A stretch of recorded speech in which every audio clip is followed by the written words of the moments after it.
अस्सलाम वालेकुम dear students, welcome to our channel world of education. और आज हम वर्ल्ड ऑफ एजुकेशन की इस वीडियो के अंदर पाक स्टडी 301 का लेक्चर नंबर 11 उर्दू हैंडआउट्स के साथ साथ क्लियर करेंगे। एक चीज़ मैं आपको बता दूं कि इसी वीडियो के अंदर हम इंग्लिश हैंडआउट्स के साथ साथ उर्दू हैंडआउट्स भी आपको प्रोवाइडेड कर देंगे, जिसका बेसिकली मकसद ये होता है कि हम आपका कॉन्सेप्ट क्लियर करवा सकें ताकि आप जो है सेल्फ राइटिंग में लिख सकें। ओके जी, वीडियो शुरू करते हैं। Lecture number 11 Lahore resolution 1940। Important concept है, इंपॉर्टेंट चैप्टर है, आपने अच्छी तरह से इसको याद कर लेना है। अगर आपको किसी भी चीज़ की समझ नहीं आएगी तो आपने हमसे कमेंट्स में पूछ लेना है। हम इंशाल्लाह ताला आपके कमेंट्स का रिप्लाई करके आपको एज सून एज पॉसिबल आपका कॉन्सेप्ट जो है वो क्लियर कर देंगे। तो चलते हैं लाहौर रेजोल्यूशन की तरफ। अब क्या था, the experience of Congress rule complaint, COMPELLED। Compelled का मतलब होता है मजबूर कर दिया, the Muslims to launch the movement for separate homeland. अब जो कांग्रेस के रूल्स थे, कांग्रेस के क्या रूल थे, वो प्रीवियस मॉड्यूल में हमने प्रीवियस लेक्चर्स में हमने किए हैं, पढ़े हैं। अब वहाँ पर यही था कि इस्लामिक रवायात को जो है बरकरार नहीं रखा जाएगा, एजुकेशन सिस्टम को इस्लाम को ख़त्म कर दिया जाएगा, मुसलमानों की मस्जिदों के बजाय मंदिर बना दिए जाएंगे। तो ये तमाम तर वो रूल्स थे जो कि मुसलमानों को काबिल कबूल नहीं थे। अब उन्होंने क्या किया, अब उन्होंने कहा जी, अब उन्होंने कंपेल्ड कर दिया, मजबूर कर दिया मुसलमानों को, हिंदुओं ने, कि अब हमें एक सेपरेट रियासत चाहिए। अब हमें ना एक ऐसी पार्टी चाहिए जो कि हमारे जो हमारे जो मुआहदे हैं या हमारी जो बातचीत है वो गवर्नमेंट के साथ कर सके, बल्कि अब हमें एक ऐसा मुल्क चाहिए जहाँ पे हम अपने तरीके से ज़िंदगी को गुजार सकें। फिर उसके बाद कायदे आज़म ने आर्टिकल लिखा Time and Tide, third one line है। Quaid Azam article in Time and Tide concluded. Quaid Azam का जो आर्टिकल था टाइम एंड टाइड के अंदर, ये MCQ है, इंपॉर्टेंट आता होता है। अगर आपके पास फिजिकली हैंडआउट्स मौजूद है तो आप इसे अंडरलाइन कर लें। टाइम और टाइड के अंदर कंक्लूड कर दिया उन्होंने, नतीजा दिया, that Muslims are a nation, कि मुसलमान जो हैं वो एक कौम है। No constitution can be enforced by ignoring Muslims. कोई भी कॉन्स्टिट्यूशन इनको जो है वो इग्नोर नहीं कर सकती, यानी कोई मुल्क की ताकत, किसी भी दुनिया की जो फोर्स है वो एक मुसलमानों को एक सेपरेट कौम होने से इनकार नहीं कर सकती। इन्होंने कमेंट्स दिए on March 13, 1940 are remarkable. If some satisfactory settlement cannot be found for Muslims in United India, the Muslim will have to demand for division of the country. ये भी इम्पोर्टेंट कॉन्सेप्ट है। इन्होंने कमेंट किए थे 13 मार्च 1940 को, जो कि एक याददाश्त रखने वाली चीज़ है। क्या थे? If some satisfactory settlement can not be found, कि अगर जो सेटिस्फैक्ट्री सेटलमेंट है उसको फाउंड नहीं किया जा सकता फॉर मुसलमानों के लिए इन यूनाइटेड इंडिया, मुत्तहिद इंडिया के लिए, the Muslim will have to demand, तो मुसलमान डिमांड कर देंगे for division of the country, जो कंट्री है इसको डिवाइड करने की। इसी चीज़ को उर्दू के अंदर देखें, वही चीज़ है जो मैंने आपको समझा दी है, बता दी है। तो अब आपने यहाँ से ख़ुद पढ़ लेना है, चूँकि मैं अगर यहाँ से पढ़ने लग जाऊँगा तो हमारा जो कॉन्सेप्ट है, हमारा जो लेक्चर है वो बहुत ज़्यादा लंबा हो जाएगा। ओके, ये है जी, ये देख लें। यहाँ पर मैं वीडियो को थोड़ी देर के लिए स्टॉप कर देता हूँ, आप यहाँ से देख सकते हैं।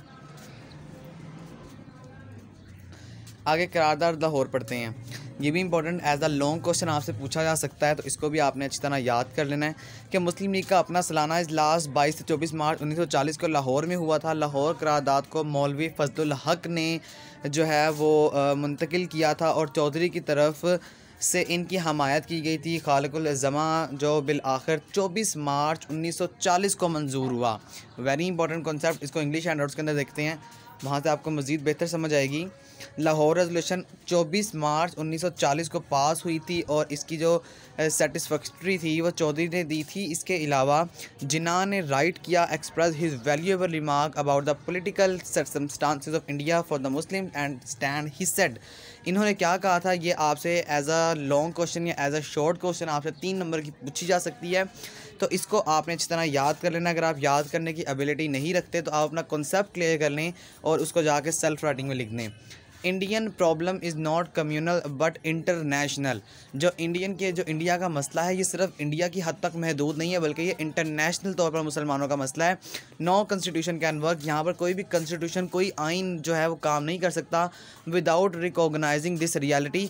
इस रियलिटी को जाने बगैर मुस्लिम्स ऑफ इंडिया, जो इंडिया के मुसलमान हैं, विल नॉट एक्सेप्ट, वो कबूल नहीं करेंगे a constitution that establish a government of the India majority on them. ऐसी इस्टेब्लिशमेंट जो कि इंडिया की जो गवर्नमेंट है उसने बनाई हुई है। इफ़ इंडिया, अगर India and Muslim are placed under one democratic system they would mean Hindu Raj. अगर जो हिंदू है, अगर जो इंडिया के अंदर है वो हिंदूज़ अगर मुसलमानों के साथ या मुसलमान हिंदुओं के साथ रहेंगे तो यहाँ पर मुसलमानों का राज चलने के बजाय, ये मुसलमानों का कोई भी राइट वगैरह मानने के बजाय हिंदू राज जो है यहाँ पर चलेगा। आई होप आपको समझ आ चुकी होगी। इसी चीज़ को उर्दू में देख लें, मैं आपको साथ साथ दिखा रहा हूँ। ये इंपॉर्टेंट लेक्चर है, इसको आपने स्किप नहीं करना, वीडियो कंप्लीट वॉच करना है ताकि आपको जो है आपका कॉन्सेप्ट क्लियर हो सके। ठीक है, आप यहाँ से वीडियो को स्टॉप करके पढ़ भी सकते हैं। आगे करारदाद का मतन क्या है, ये भी एज अ शॉर्ट क्वेश्चन जो प्रीवियस है उसमें आया हुआ था। ओके जी, text of the resolution, they decided that the federal system under government of Indian act 1935 was not acceptable for the Muslims.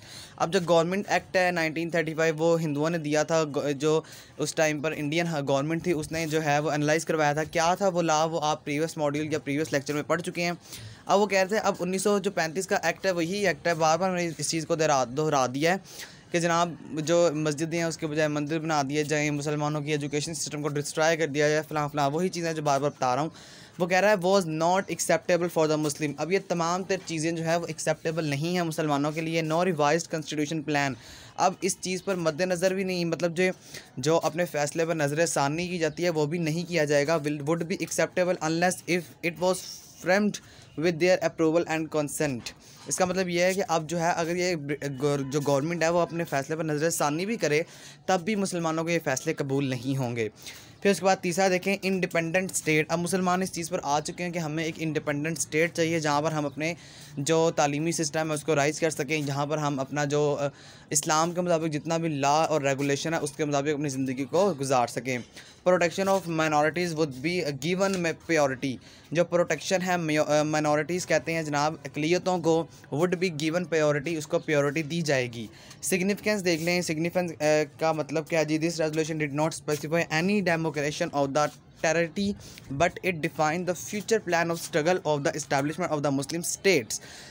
इसका मतलब क्या है कि यहाँ पर रेजोल्यूशन है इसने ये स्पेसिफाई नहीं किया किसी भी डेमोक्रेशन को, इसने बल्कि ये बताया कि मुसलमानों का फ्यूचर क्या होगा। उसके बाद in the north western and east and eastern areas where the Muslim were in overwhelming majority. ये वो एरियाज़ थे जो भारत है उसके अंदर जहाँ पर मुसलमान उस टाइम मेजॉरिटी में थे। मेजॉरिटी का मतलब जहाँ पर ज़्यादा तादाद में थे। It also intended to give an importance to the autonomy of the state. There was no use of the word Pakistan, but Pakistan was kernel of the resolution. अच्छा, यहाँ पर ये भी बड़ा इंपॉर्टेंट कॉन्सेप्ट है। अब यहाँ पर हिंदू जो थे ना वो पाकिस्तान को पाकिस्तान के नाम से पुकार रहे थे, जिसकी वजह से इस रेजोल्यूशन को करारदाद लाहौर के बजाय करारदाद पाकिस्तान का नाम दे दिया गया। अब ये आगे जाके आप पढ़ेंगे, मैंने आपको थोड़ी सी ना वो डीप हिस्ट्री बता दी है। ओके, लेटर डेवलपमेंट की बात करें, ये भी एज अ लॉन्ग क्वेश्चन आया हुआ था पिछली दफ़ा। चूँकि आपका वीयू का एग्ज़ाम इस तरह होता है कि आपको जो है हर पेपर जो होता है वो सेपरेट होता है, तो आपने हर जो कॉन्सेप्ट है उसको अच्छी तरह से क्लियर करना होता है। वर्ल्ड वार 2 स्टार्टेड कब हुई थी? 1939 में। Very important MCQs। That require heavily man powered battle field. जिसने क्या किया, जिसने शुरू कर दिया कि अब जिस आदमी के पास, जिस मुल्क के पास, जिस स्टेट के पास जितनी ज़्यादा ताकत होगी वो उसके मुताबिक अपनी जो मर्जियां हैं उनको यूटिलाइज़ कर सकता है। The British who always believe in bringing announced on offer in August 1940। इन्होंने ये जो आगे जो पॉइंट्स हैं इन्होंने डिस्कस किए हुए हैं। Expansion of the victory executive council and the setting of the national defence council, special importance to the views of minorities in the revision of the conditions. वही बात है जो मैंने आपको पहले बता दिया, जो अथॉरिटी एग्जीक्यूटिव काउंसिल है उनको नेशनल कांग्रेस के अंदर बिठाया जाएगा, नेशनल डिफेंस काउंसिल के अंदर बिठाया जाएगा और फैसला करवाया जाएगा। इसके अलावा स्पेशल इंपॉर्टेंस होगी जो माइनॉरिटीज़ हैं उनके लिए। फिर power could not be transferred under a system that will be acceptable to the large and powerful minorities India. अब जिसके पास जितनी ज़्यादा पावर है उस कानून को वो कहने ख़त्म करने के बाद हमें एक्सेप्टेबल लार्ज और पावरफुल जो माइनॉरिटीज़ हैं इंडिया के लिए, वो हमें एक ऐसा सिस्टम चाहिए जिसके ज़रिए हम जो है आपसे कम्युनिकेट कर सकें, पावर के ज़ोर पर बात नहीं होगी। फिर डोमिनियम स्टेटस क्या होगा, द अल्टीमेट गोल, यानी जो मुसलमानों ने गोल्स गवर्नमेंट के सामने रखे हैं भारत की, वो हमें अचीव करने ही करने हैं। Cooperation of India for the war, अब इंडिया जो है वो कोऑपरेट करेगा वार के दरमियान और वार के लिए। इसी को देख लें आगे उर्दू हैंडआउट्स में, चूँकि हमने काफ़ी कुछ पढ़ लिया है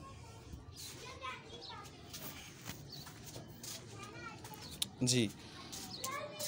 क़यादत पाकिस्तान का मतन देख लें, यहाँ पर अहमियत भी मैंने आपको समझा दी है, आप यहाँ उर्दू हैंडआउट से पढ़ सकते हैं।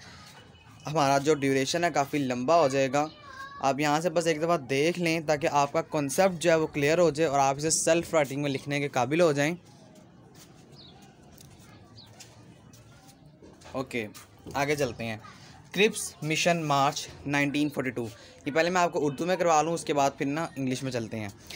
हाँ जी, जंगी कोशिशों के लिए हिंदुस्तान ताउन के हसूल के लिए आइनी तजवीज़ दी जाएगी, जिसमें पहला पॉइंट है जी तसल्ली, जो यहाँ पर तसल्लुत की हैसियत है, यहाँ पर आएगा तसल्ली बख्श की हैसियत, यानी कि तसल्ली दी जाएगी, तसल्लुत किया जाएगा।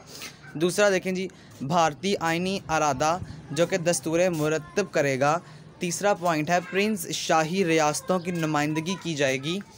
फिर क्रिप्स मिशन ने भारतीय रहनुमाओं से बातचीत की और तजवीज़ जारी की। कांग्रेस ने इन तजावीज़ को मुस्तरद करते हुए मुतालबा किया कि जंग के फ़ौरन बाद एक ज़िम्मेदार हुकूमत तश्कील दी जाएगी।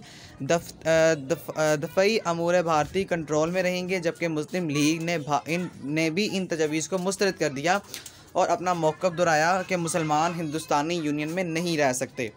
तो यहाँ पे आपको क्या बता रहे हैं, यहाँ पे बताने का मकसद ये है कि अब जो क्रिप्स मिशन है उसमें 3 तजवीज़ पेश की थी। 3 तजवीज़ जो थी वो ये थी कि जो भारतीय आइनी अरादा है जो कि दस्तूर मुरतब करेगा, इसका मतलब ये है कि अब जो मुसलमान कह रहे हैं उसके साथ कोऑपरेट करेंगे आप, यानी अब आप जो मुस्लिम है वो हिंदुओं के साथ कोऑपरेट करेंगे और जो हिंदू है वो मुसलमानों के साथ कोऑपरेट करेंगे।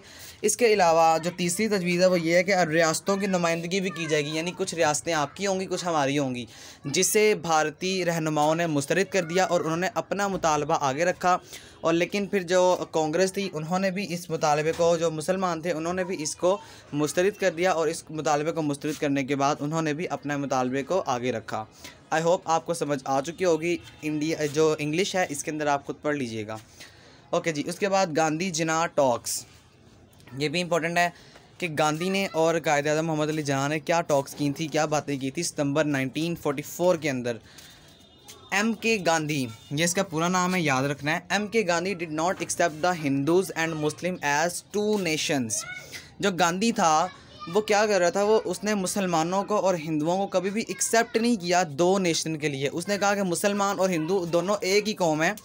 And emphasised on the freedom of united India, और उसने इम्फेज़ किया, मुश्किलात को पैदा कर दिया जो इंडिया उनकी यूनाइट करने में। जिन्ना टोल्ड हिम, जिन्ना ने इसे बताया, that the Muslim could never budge even a single inch from their ideology and constitutional demand. Quaid Azam Mohammad Ali Jinnah ने बहुत खूबसूरत जवाब दिया यहाँ पर। उन्होंने कहा कि अब जो मुसलमान है कैन नेवर बच इवन अ सिंगल इंच, यानी कि जो मुसलमान है वो हिंदू के 1 इंच भी बराबर नहीं हो सकता, यानी हिंदू इतना पस्त है कि वो मुसलमान के 1 इंच बराबर नहीं हो सकता, जिसकी वजह से ये एक्सेप्ट करना होगा आपको। Basically there are 2 nations in India, first is जो है वो हिंदूज़ हैं and second one is Muslims. यहाँ तक आपका जो है वो लेक्चर नंबर 11 था। आई होप आपको समझ आ चुकी होगी। मैंने बहुत डिटेल से आपको ये लेक्चर करवाया है क्योंकि ये इंपॉर्टेंट लेक्चर था। थोड़ा सा वीडियो का ड्यूरेशन यहाँ पर लंबा हो गया, लेकिन आपको ये डिटेल से करवाना और बताना बहुत इंपॉर्टेंट था। एक दफ़ा मैं आपको उर्दू हैंड आउट भी सब दिखा दूँ, सारा जो लेक्चर है उसका दिखा दूँ ताकि आपका कॉन्सेप्ट क्लियर हो सके। आप यहाँ पर वीडियो को स्टॉप करके खुद पढ़ लिया करें काइंडली, क्योंकि मैं यहाँ पर अगर जो है वो वीडियो को रोकूं तो यहाँ पर ड्यूरेशन बहुत ज़्यादा लंबा बन जाता है।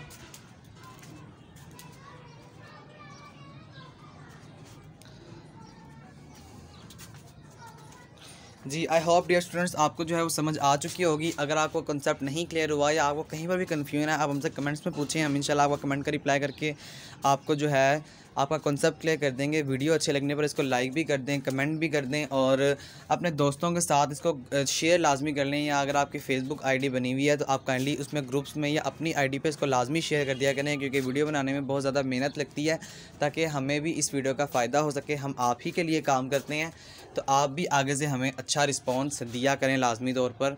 ठीक है डियर स्टूडेंट्स, अल्लाह हाफिज़।